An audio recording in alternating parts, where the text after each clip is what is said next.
Da igreja aqui presente, é um prazer estar no Novo Tempo, Piracicaba. Já fazia quase um ano que eu não vim aqui. E juntos temos esse privilégio nesse momento de abrir a palavra de Deus e meditar na palavra dele que influencia a nossa vida. A mensagem desta manhã, eu te coloquei como título Seguindo os Passos de Jesus Cristo. Esse é um convite e também uma informação para cada um de nós. Mas como parte introdutória, eu estava refletindo num ponto. Nós estamos diante de cristãos. Eu sei que tem visitantes no nosso meio, então não só adventistas, nós temos cristãos de várias denominações que podem estar no nosso meio. Isso é interessante. Mas as pessoas normalmente se identificam, ou quando cristãos, eu estou falando do núcleo nosso de cristãos. E as pessoas, quando se apresentam em alguns lugares, elas usam rótulos ou nomes normalmente ligados à sua religião ou à sua crença. Você já deve ter visto isso. Eu tenho pessoas no meu núcleo familiar e até no meu trabalho, né? E alguém se apresenta e diz: olha, eu sou católico, eu sou da Universal. Aliás, eu sou Universal, essa é uma propaganda da TV Record. Olha, eu sou da Mundial, eu sou evangélico, eu sou pentecostal, eu sou metodista, eu sou presbiteriano, eu sou batista, eu sou adventista do sétimo dia. E as pessoas se apresentam e citam normalmente o nome das suas denominações. Isso não tem problema, na verdade. Mas quando eu ouço, quando você ouve palavras como católico, universal, internacional, mundial, normalmente a ênfase está na organização a qual ele faz parte. E essas palavras dão a entender que esta igreja ou organização está em diversos locais instalados ou espalhados pelo mundo, sim ou não? Quando eu ouço a palavra, por exemplo, presbiteriano, eu sou metodista, eu sou batista, ou mesmo adventista do sétimo dia, normalmente essas pessoas, sem querer, estão frisando doutrinas ou um corpo de ensinamentos que distingue um dos outros. Sim ou não? Quando eu falo que sou adventista e você é metodista, nós estamos destacando que existem algumas diferenças teológicas ou de visão da própria palavra de Deus em nosso meio. Eu tenho na minha família, a família do meu pai é metodista, e alguns primos meus não são exatamente metodistas, eles são wesleyanos. É um outro movimento que saiu também da igreja metodista. Quando alguém fala assim, olha, eu sou luterano ou eu sou wesleyano, normalmente, de certa forma, estão se referindo a nomes de homens cujos ensinamentos deles foram especialmente influentes e tão influentes que influenciaram a tradição religiosa. Quando nós vamos à Bíblia, e essa é a minha intenção nessa manhã, quando nós vamos à Bíblia, podemos identificar como é que as pessoas que seguiam a Jesus Cristo foram descritas na palavra de Deus. Afinal de contas, você não tinha adventista, você não tinha metodista, não tinha católico, nem pentecostal na época de Jesus. Então, eu repito a pergunta. Como as pessoas que seguiam a Cristo no Novo Testamento foram descritas? A palavra talvez mais comum no Novo Testamento, eu arrisco dizer, é a palavra discípulo, sim ou não? Discípulo é aquela pessoa que aprende, não só aprende, mas ela segue e aprende com um mestre, com um mentor, com alguém maior que ela. Há dezenas de textos falando de discípulos. Jesus formou discípulos. E você conhece a história dos 12 discípulos de Jesus? Mas eu vou só citar um texto, daqui a pouco nós vamos abrir a palavra de Deus, mas eu vou citar alguns textos também nessa mensagem. Por exemplo, a palavra discípulo, após a ressurreição e ascensão de Jesus, Paulo estava pregando num lugar chamado Derbe, e diz assim a Bíblia, eu vou citar o texto de Atos 14, 21 e 22. E Paulo, anunciando o evangelho naquela cidade, fez muitos discípulos. E Paulo depois seguiu para outras cidades, Listra, Icônio, Antioquia. E Paulo fortalecia em cada viagem, o texto diz, a alma dos discípulos, exortando-os a permanecer firmes na fé e mostrando a eles que, através de muitas tribulações, importa continuar no reino de Deus. Amém? O discípulo aparece mesmo, então, após Jesus Cristo. Uma outra palavra, queridos, e quando a Bíblia quer se mostrar a relação que deve existir entre os membros do corpo de Cristo, a relação que deve existir entre os filhos de Deus e aqueles que agora seguem a Jesus, uma palavra muito comum no Novo Testamento é irmão, sim ou não? Onde eu trabalho na Unicamp, na Faculdade de Odonto, existe um funcionário bem humilde da limpeza, e o apelido dele é irmão. E vocês arriscam, por quê? Ele é um evangélico pentecostal. E esse apelido, na verdade, é pejorativo. As pessoas chamam ele assim, alguns, como forma de gozação. Mas eu admiro a fé e a lealdade dele. Por que ele é chamado de irmão? Porque ele não tem um outro apelido. Quando ele está andando, varrendo, ele sempre está muito tranquilo e tal. Ou ele está cantando um hino da igreja dele, ou falando alto, alguma coisa. E quando ele encontra você, ele fala, a paz do Senhor. A paz do Senhor. Então, aí o apelido dele virou irmão. Porque todo mundo sabe que ele é religioso, ou ele é evangélico, ou ele tem alguma religião de algum fundo evangélico pentecostal. Mas, queridos, a palavra irmão, ela é um significado muito forte, ela é muito importante. Irmão remete à figura da família. E a família, queridos, né? Eu sei que as nossas famílias podem ser problemáticas, mas a família ideal, a família que Deus estabeleceu, é um local onde existem elos de afetividade, de amor, de amizade, cumplicidade, sim ou não? Eu posso ter um monte de problema lá fora, no meu trabalho, na minha escola, mas quando eu estou dentro da minha casa, é para ser um porto seguro, um lugar tranquilo. Por isso, quando o Novo Testamento chama aqueles que estão fazendo parte do corpo de Cristo de irmãos, deveria ser algo muito forte para nós. Quando eu falo assim, olá, meu irmão, como vai? Tudo bem? Quando eu me apresento, você para outra pessoa, e aí somos irmãos agora em Cristo. Isso é muito forte. Então eu posso, ter ajuda, ter apoio. Eu posso, saber que eu posso contar com outra pessoa. 1 João 4:21 diz assim, ora, temos da parte de Deus um mandamento. Aquele que ama a Deus, ame também o seu irmão. Essa é uma ordem bíblica. E assim fazemos parte também como irmãos. Queridos, os seguidores de Jesus Cristo no Novo Testamento também são chamados de santos. Você sabia que eu e você também podemos ser chamados de santos? Santo não é um ser especial? A palavra santo quer dizer aquele que é separado para um propósito específico. Paulo, em várias cartas, escreveu isso. Eu vou destacar, por exemplo, Colossenses 1:2. Paulo diz assim, aos santos fiéis, aqueles que estão em Cristo Jesus. Queridos, somos e podemos ser chamados também de santos. Existem outras palavras também na Bíblia. A Bíblia chama aqueles que seguem a Jesus de fiéis. Ela também usa a palavra eleitos. Enfim, aqueles que pertencem a Jesus, tem um texto que diz que nós somos como pedras vivas, ou pessoas que ocupam um lugar especial. É interessante, uma das palavras que menos existe na Bíblia é cristão. Sabia disso? E é uma palavra que é mais usada hoje. Alguém fala, o que você é? Eu sou cristão. Só existem 3 referências à palavra cristão no Novo Testamento. Atos capítulo 11, Atos capítulo 26, 1 Pedro capítulo 4. Não existe muito na Bíblia, mas ela é a palavra preferida para muitos. Você fala assim, não quero criar contenda e briga denominacional, então lá no meu trabalho eu vou dizer, sou cristão. O que é um cristão? A ideia do cristão é aquele que tem a ver com Cristo, ou cristão vem da palavra Cristo. De alguma forma eu pertenço a Cristo, eu sou de Cristo.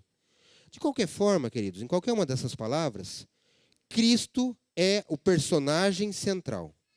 Quem estava aqui no estudo em lições na classe antes, eu estava lá na outra igreja fazendo esse papel, nós vimos que Cristo é a figura central, inclusive, do Apocalipse, e o próprio universo, o céu reconhece, ele é verdadeiramente digno de receber toda a honra, toda a glória, toda a atenção. Eu achei na internet um texto atribuído a Martim Lutero. Martim Lutero foi um reformador alemão, né? Ele era católico, um monge, que fundou e dividiu aí a história da igreja cristã mundial. E nos últimos 500 anos, então, nessa ruptura, temos diversos grupos religiosos, inclusive a Igreja Adventista do Sétimo Dia.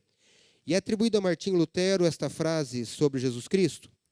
Em sua vida, Cristo é um exemplo que nos mostra como viver. Em sua morte, Cristo é um sacrifício que satisfaz nossos pecados. Em sua ressurreição, Cristo é um vencedor. Em sua ascensão, Cristo é um rei. Em sua intercessão, que ele faz hoje, ele é um sumo sacerdote. E na mensagem desta manhã, na reflexão bíblica, eu quero destacar essa parte inicial do que Martim Lutero disse. Cristo, na sua vida, é um exemplo para nos mostrar como devemos viver. É isso que nós vamos estudar. Como ser verdadeiro seguidor de Jesus Cristo.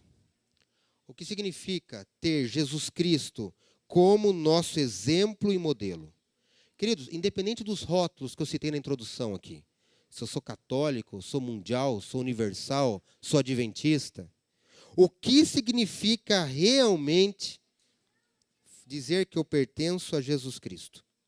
Independente até além do rótulo, o que significa na prática eu viver e praticar o Evangelho de Cristo? Feche seus olhos. Vamos falar com Deus através da oração. Senhor nosso Deus, nessa manhã de sábado nos reunimos entre amigos e irmãos. Que nessa manhã, meditando em alguns textos da Tua Palavra, possamos tirar lições práticas para a nossa vida. Que tenha valido a pena estarmos aqui nessa manhã, todos nós. Que Teu Santo Espírito me use uma vez mais, mas que Ele habilite, capacite a nossa compreensão, e isso me inclui, para podermos aplicar os Teus ensinamentos às nossas vidas. Perdoa os nossos pecados. Nos dá agora a tranquilidade e serenidade de meditar na Tua Palavra. Fazemos isso em nome de Jesus. Amém. Eu tenho 2 textos essa manhã da Palavra de Deus que são os textos chaves. Todos os outros textos que eu estou citando, eu anotei, eu montei essa mensagem, criei esse texto. Eu posso disponibilizar para vocês esse arquivo. Se alguém não quiser ficar anotando, eu passo esses textos para vocês na ordem como eu estou apresentando. Mas 2 textos chaves, eu convido você a abrir a sua Bíblia nessa manhã, junto comigo. É o Novo Testamento. 1 Pedro, capítulo 2. Estou lá no finalzinho da Bíblia. O primeiro texto está em 1 Pedro, capítulo 2, versículo 22. Nossa, falei errado. 1 Pedro, capítulo 2, 21. Começo aqui. Mas nós vamos ler aqui, para colocar dentro do contexto, o 21, o 22, o 23, até o 25, tudo bem?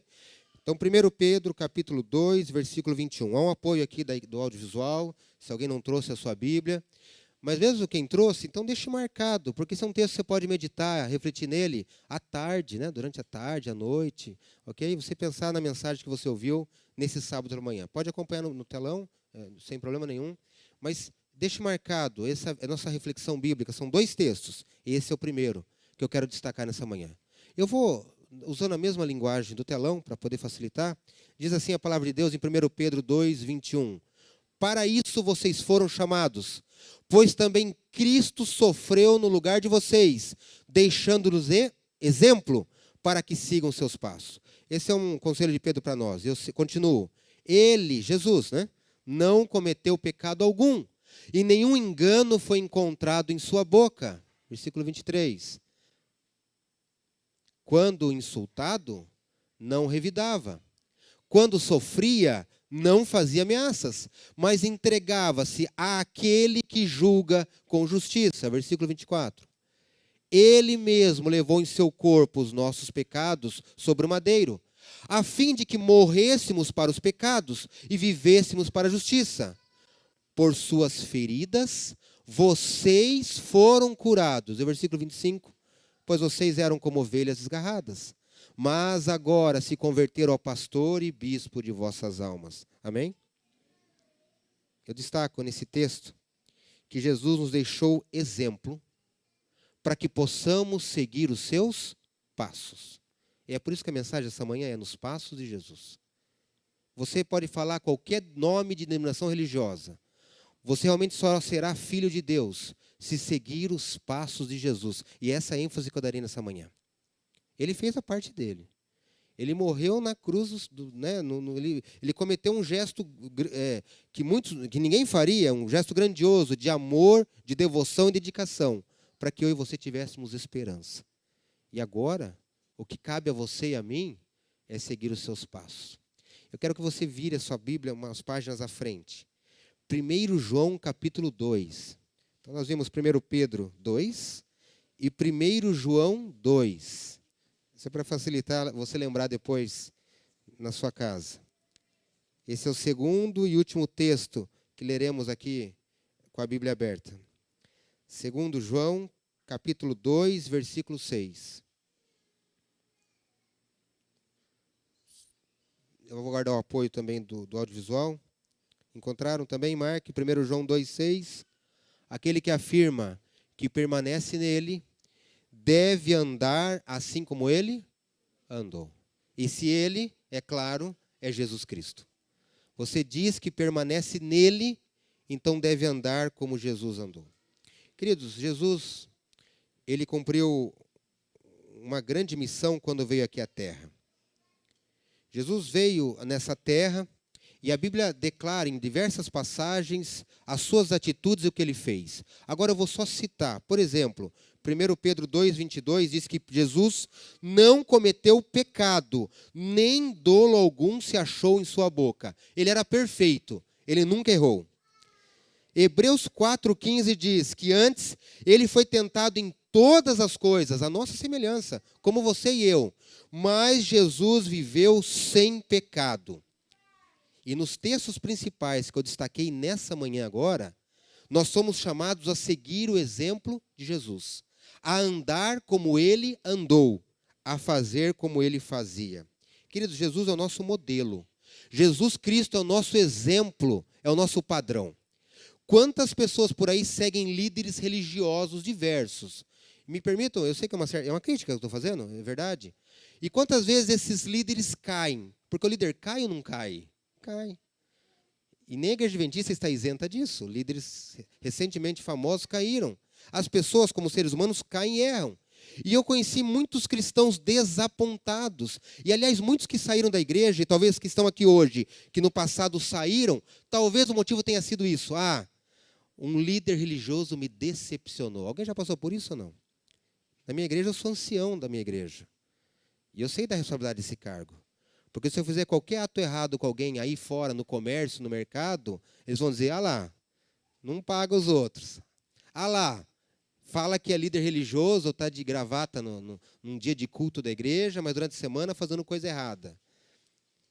As pessoas olham para outras pessoas e decidem ou tomam partido ou posição sobre a religião da pessoa com base no comportamento dela. Infelizmente é assim. Há mais de 20 anos atrás eu fiz serviço militar aqui em Piracicaba, eu fiz tiro de guerra. E eu me lembro que o sargento era muito duro, acho que sempre são, né?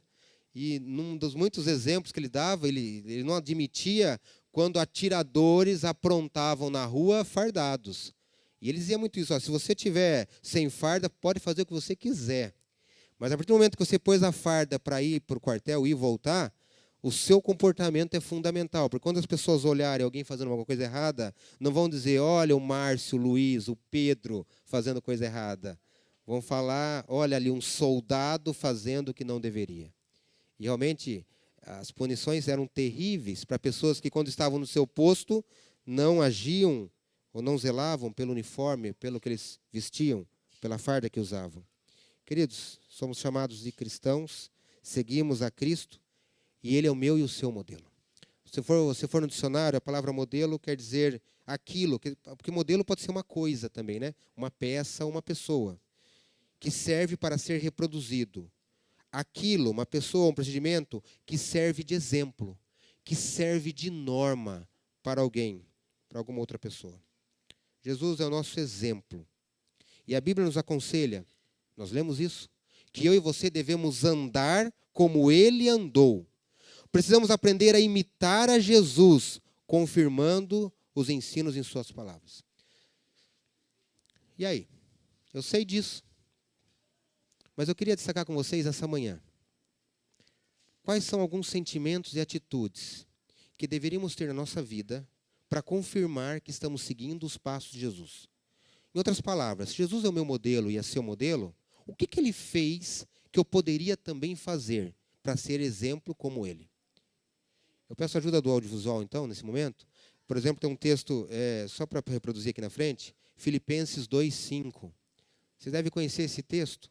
O apóstolo Paulo diz assim aos seus leitores, e a nós, né? Tenham vocês o mesmo sentimento. A atitude de vocês seja a mesma de Jesus Cristo. Que atitude Jesus Cristo tinha? Eu quero destacar algumas com vocês nessa manhã para a nossa reflexão. Na verdade, é mais um checklist, e eu sei que alguns vão fazer mentalmente. Ah, essa eu tenho. Ah, essa eu não tenho. Ah, essa nem pensar. Ah, essa é mais ou menos. Mas algumas atitudes de Jesus que eu queria destacar aqui nessa manhã. Por exemplo, Jesus tinha humildade. Se a gente lesse a continuação do texto de Filipenses 2, a Bíblia diz assim, 2:6, que Jesus, sendo em forma de Deus, você lembra desse texto? Ele não quis ser igual a Deus, mas esvaziou-se a si mesmo, tomando a forma de servo, fazendo semelhante aos homens, e sendo homem, ainda se humilhou mais ainda, na sequência, sendo obediente até a morte, uma morte de cruz. Queridos, Jesus é o verdadeiro exemplo de humildade. E como a igreja seria melhor se os seus membros, se os nossos irmãos, ou se nós mesmos fôssemos mais humildes. Será que precisamos desenvolver essa habilidade, essa competência, essa característica? Precisamos, queridos, ser humildes no nosso tratar.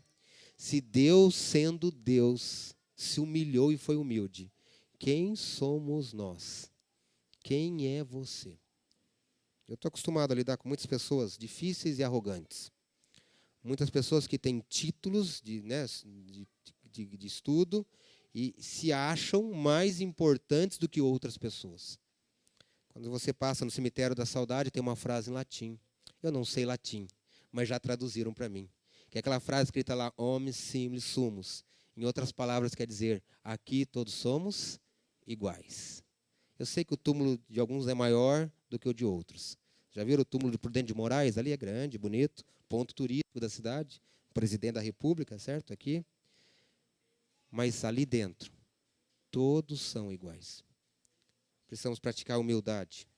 Jesus também tinha confiança em Deus. Tem um texto na Bíblia, João 5,19, que diz assim, Jesus disse, na verdade, vos digo que o Filho por si mesmo, falando dele, não pode fazer coisa alguma, se não ouvir fazer o Pai, porque tudo quanto ele faz, o Filho faz igualmente. Em João 5,30, Jesus disse, eu não posso de mim mesmo fazer coisa alguma, como ouço, assim julgo, o meu juízo é justo, porque não busco a minha vontade. Olha, Jesus falando isso, eu busco a vontade daquele que me enviou. Queridos, o segundo ponto, então, é confiança em Deus. Jesus dependia a sua vida totalmente de Deus. E eu não sei como muitos de nós aqui arriscam a vida, saindo de manhã trabalhar ou estudar, sem pedir a orientação, a companhia e a proteção de Deus. Tenta resolver os problemas, dificuldades por si mesmo. Que risco! Jesus dependia totalmente de Deus. Jesus resolveu somente fazer a vontade do Pai. O texto de João 6,38 diz, Jesus falando, porque eu desci do céu, não para fazer a minha vontade, mas a vontade daquele que me enviou. Em Atos 10:38, mostra também que um dos papéis dos cristãos, de papel que era de Jesus, claro, era a preocupação com outras pessoas. Diz o texto, a palavra de Deus, como Deus ungiu a Jesus de Nazaré com o Espírito Santo e poder, e como ele andou por toda parte fazendo bem e curando todos os oprimidos pelo diabo, porque Deus estava com ele. Queridos, Jesus teve preocupação com os outros.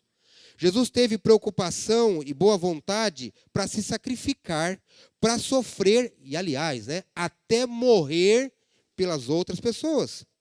Segundo Coríntios 8:9, Paulo diz, vocês conhecem a graça do nosso Senhor Jesus Cristo, que sendo rico, se fez pobre. Sabe por quê? Por amor de vocês. Para que por meio da sua pobreza, vocês e eu, nós nos tornássemos ricos. Romanos 5:6, de fato, no devido tempo, quando ainda éramos fracos, Cristo morreu pelos ímpios. Dificilmente haverá alguém que morra por um justo. Pelo homem bom, talvez alguém tenha coragem de morrer, mas Deus demonstra amor por nós. No versículo 8. Cristo morreu em nosso favor, quando nós ainda éramos pecadores. Amém, queridos? 1 Pedro 2:24, nós já lemos isso no começo. Ele mesmo levou em seu corpo os nossos pecados sobre o madeiro, a fim de que morrêssemos para os pecados e vivêssemos para a justiça. Pelas suas feridas, eu e você fomos curados. Essa é a segunda vez que eu cito esse texto nessa manhã. Queridos, Jesus se sacrificou, sofreu e morreu. Jesus foi obediente. Vocês lembram? A Bíblia diz isso, Lucas 2:51. Jesus foi com seus pais para Nazaré e era-lhes de obediente. Jesus tinha uma vida de constante oração. Eu poderia citar diversos textos do Novo Testamento que mostram Jesus parava tempo para orar. Muitos textos, Lucas 6:12, Lucas 9:28, são textos que destacam Jesus, diante de uma missão, de uma tarefa, de um novo dia, ele orava a Deus. Querido, se Jesus precisava orar, que diremos nós, sim ou não? Né? Como podemos, muitas vezes, ter, eu digo a palavra insanidade, loucura, de tomar decisões sem consultar a Deus antes? Jesus trabalhava e se doava o tempo todo em favor de outras pessoas. Eu citei Atos aquela hora, assim, o texto diz, Jesus, Atos 10:38, fazia o bem e curava os oprimidos pelo diabo. Queridos, Jesus Cristo se importava com outras pessoas. Jesus também perdoava aqueles que lhe faziam mal, sim ou não? Você conhece o texto talvez de cor, Lucas 23:34, Jesus na cruz disse, Pai, perdoa esses homens, aqueles que estavam machucando ele. Perdoa, porque eles não sabem o que fazem. O tempo não permite, eu nem trouxe mais características ou sentimentos de Jesus Cristo. Vocês sabiam que tem muitos mais? Jesus é perfeito, Jesus é completo, Jesus é eterno. Mas essa manhã eu queria que você refletisse nessas que eu citei. E talvez você tenha esquecido, eu vou repetir só os títulos. Tem você e eu desenvolvido ou praticado a humildade? Pense nisso. Você tem desenvolvido e praticado a confiança em Deus? Você tem resolvido fazer apenas e completamente a vontade do Pai? Está disposto a isso? Você tem preocupação com os outros, com o seu próximo? E outros não é só quem você gosta, é os que estão próximos a você. É o seu chefe, o seu colega de trabalho. Quem é patrão é o seu empregado, é o seu vizinho, é a sua vizinha. É aquela pessoa difícil da igreja, que você tem que sentar perto. Você tem a disposição de ser obediente? Você tem buscado uma vida constante de oração? Você tem buscado trabalhar e se doar tempo e talentos e recursos em favor de outras pessoas? Você tem praticado o perdão? Sabe por que Jesus veio a esse mundo, queridos? Por muitos motivos. O texto, um dos mais conhecidos da Bíblia, que é Lucas 19:10, o texto diz assim, porque o Filho do Homem veio buscar e salvar o perdido. Jesus veio para isso. Jesus veio oferecer para mim e para você o direito e a oportunidade da salvação. Ele veio buscar e salvar cada um de nós. Esse papel Jesus cumpriu. Foi vitorioso. E na lição, quem estudou essa manhã, estava em classe aqui antes, viu que pelo ato de Jesus, ele é dignificado agora no céu, na eternidade. Ele fez o que ele não precisaria ter feito, mas ele se importa com você, mesmo você não se importando com ele. Jesus, ele é o nosso suficiente Salvador. Tem dois textos que eu cito agora. Hebreus 7:25, por exemplo, diz assim, Jesus, ele, é capaz de salvar definitivamente aqueles que por meio dele se aproximam de Deus, pois vive sempre para interceder por eles. Será que você cometeu algum erro muito grande e Deus não pode perdoar? Cuidado, não limite o poder e a atuação de Deus. Ele é capaz de salvar você e eu. Sabia disso? Ah, não, mas o que eu fiz, ninguém faz. Não, realmente eu pisei na bola. Mas ele é capaz, se você confiar e pedir para ele, ele pode te perdoar. Ele pode e vai te salvar. Olha que esperança maravilhosa. Outro texto de Judas 1:24 e 25. Judas diz assim, ora, aquele que é poderoso, e esse texto é interessante, ele é poderoso para vos guardar de tropeçar. É Jesus, está falando dele. Ele é poderoso para vos guardar de tropeçar e apresentar-vos irrepreensíveis, na minha versão, ok? No texto diz, para impedi-los de cair, apresentar diante da sua glória sem mácula, com grande alegria. E o versículo 25, a esse único Deus Salvador, é por isso que a Ele nós damos toda a glória, majestade, poder, autoridade, mediante Jesus Cristo, agora e para todos sempre. Amém. Queridos, Jesus veio a esse mundo oferecer a salvação completa para cada um de nós. Mas também, Ele veio dar o exemplo e mostrar que era possível, eu e você, viver aqui sem pecar. E eu sei que alguns vão dizer assim, Décio, Ele era Deus. Não posso me comparar. Eu erro e caio porque eu sou pecador. Jesus realmente nunca caiu? Queridos, Jesus veio mostrar, porque Ele veio com a natureza humana, carnal, Ele veio homem, sem pecado, é verdade. Mas Ele veio cumprir a humanidade e provar que é possível viver nesse mundo sem cair. Adão tinha caído, e aí o pecado entrou no mundo. Jesus, se tivesse caído, a humanidade estaria destruída e sem esperança. É por isso que no céu teve festa, né? O universo todo comemorou, porque só Jesus é digno. Não foi isso que nós estudamos isso? Estou repetindo? Ele é digno de abrir a história do mundo, o plano de salvação, porque Ele deu o exemplo. E Ele deixa o exemplo para mim e para você. Jesus provou que é sim possível vivermos nesse mundo como Ele viveu. Sabe por quê? Queridos, Jesus nos capacita e nos habilita a agir e viver como Ele viveu. Isso é interessante. Ele não diz assim para você, faça sozinho e se vira. É fantástico, ele diz assim, Ele fala para você fazer, mas Ele te ajuda a fazer, porque Ele sabe que você é fraco, pecador como eu, e nós caímos.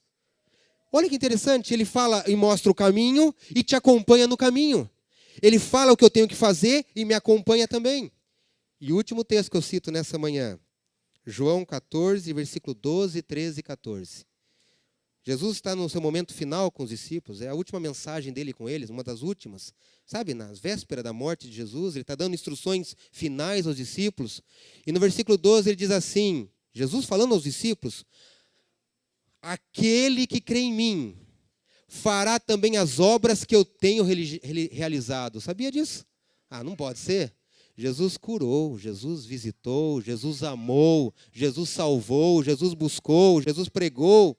E Ele fala para mim e para você, você também fará as obras que eu fiz, se você crer, se você confiar. Mas não é só isso. Ele continua dizendo, fará coisas ainda maiores do que essas. Como assim? Mas é verdade. Coisas maiores. Próximo versículo, 13. E eu farei o que vocês pedirem em meu nome, para que o Pai seja glorificado no Filho. E finalmente o versículo 14. O que vocês pedirem em meu nome, eu farei. Queridos, acho que talvez seja uma diferença. Obras maiores do que a que Jesus fez podem ser feitas hoje. O segredo, queridos, é dependermos inteiramente dele e do Pai. É eu e você pedirmos para Ele, Senhor, eu sou fraco, eu sou egoísta, eu sou arrogante, orgulhoso, mas o Senhor quer que eu seja humilde. Então, Senhor Deus, transforma o meu coração para eu ser mais semelhante a Ti. Eu tenho dificuldade de confiar, Senhor, eu não acredito, eu acho que o Senhor não vai chegar na hora certa. Senhor, transforma o meu coração para que eu tenha uma fé maior em Ti e me entregue inteiramente em Ti. Senhor, eu tenho dificuldades em ser obediente, em fazer a Tua vontade. Eu aprendo uma coisa aqui, chega durante a semana, faço o que não deveria. Senhor, me ajuda na minha teimosia e desobediência e transforma o meu coração. Senhor, eu tenho preguiça de orar, eu esqueço de orar, eu nunca me lembro. Senhor, me ajuda a manter comunhão e contato contigo todo instante, a todo momento. Senhor, eu não me importo com as outras pessoas, eu não consigo me preocupar com os outros. Eu não gosto de me meter e saber de problema dos outros. Eu não gosto de ajudar os outros. Senhor, transforma o meu coração, para que eu veja no próximo uma extensão de Ti e que eu possa fazer a Tua vontade. Queridos, Jesus nos capacita. O pastor Ronaldo de Oliveira, na TV Novo Tempo, ele tem um programa, eu assisto todo dia na internet, que ele comenta o capítulo do dia do Revivados, né? E ele, eu não sei exatamente a frase agora, mas no final ele diz assim, olha, Agora que você orou a Deus e leu a Bíblia, saia para o seu dia, saia para o trabalho, para o estudo, que alguma coisa assim ele diz, transmita ou seja um pouquinho de Jesus para outras pessoas. Essa é a nossa missão. Antes de eu chegar no meu trabalho e falar, sou adventista, eu deveria agir de um jeito que as pessoas não vejam um adventista, mas vejam um fiel seguidor de Jesus Cristo. Que vejam Jesus em você, na sua vida, no seu trabalho. E que as pessoas possam ficar admiradas e dizer, peraí, ainda há esperança para a humanidade. Porque tem tanta gente ruim, tem tanta gente complicada, tem tanta gente briguenta, não sei se é aqui, mas aí fora tem, sim ou não? Tem tanta gente difícil. Ah, queridos, como a igreja, o mundo, a sociedade seria diferente se seguíssemos os passos de Jesus. Eu preciso terminar, o horário terminou. Mas eu não posso sair daqui sem fazer um convite a você. A refletirmos nesses textos da palavra de Deus e tomarmos uma decisão nessa manhã. O convite de Jesus para mim e para você é que, como ele já deixou o exemplo, eu e você precisamos seguir os seus passos. 1 Pedro 2, 21. E assim como ele andou, 1 João 2, 6, se você diz que permanece dele, você também deve andar assim como ele fez. Não é fácil, queridos, mas a boa notícia que eu trago nessa manhã é que ele pode e vai nos ajudar. Eu queria convidar vocês a colocarem em pé e dirigirmos a Deus uma oração nesse momento. Que realmente a vida de Jesus, muito além da salvação que ele promete para mim e para você, tenha servido para mim e para você como um exemplo de como deveremos agir e viver. Senhor Deus, nessa manhã citamos diversos textos da Tua Palavra, ó Pai. E queremos, nesta manhã, talvez ainda estejamos digerindo alguns textos ou pensando neles, mas que possamos, Senhor Deus, tomar uma decisão nesta manhã. Que muito mais importante que rótulos de igreja, que seja o nosso compromisso contigo. Que possamos ser chamados, ó Pai, de cristãos, tá certo?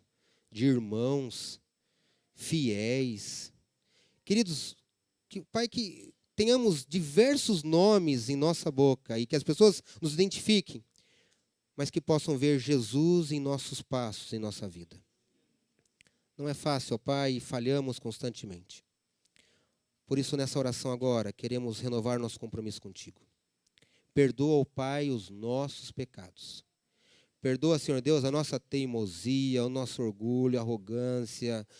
Senhor Deus, as coisas erradas que talvez tenhamos feito e que o Senhor conhece. Senhor Deus, transforma o nosso coração. O Senhor nos deu o caminho a seguir. O Senhor nos mostrou na Tua Palavra o que nós devemos fazer. Mas o Senhor também disse que estaria conosco, nos conduzindo nesse caminho. E queremos, ó Pai, precisamos de Ti. Quando estamos contigo, o Senhor prometeu na Tua Palavra que faremos coisas maiores e mais grandiosas do que já foram feitas há 2000 anos atrás. Por isso nos usa, Senhor Deus, na pregação da Tua Palavra, no Teu Evangelho. Que esse ano de 2019, que está terminando o primeiro mês ainda, possa dar tempo de experimentarmos o cristianismo e a salvação na nossa vida, ó Pai. Que as pessoas vejam diferença já hoje, na hora do almoço, lá em casa, à tarde, à noite, amanhã. E que essa caminhada continue contigo até o Senhor voltar. Nos dá um sábado feliz. Pedimos e agradecemos por Jesus. Amém.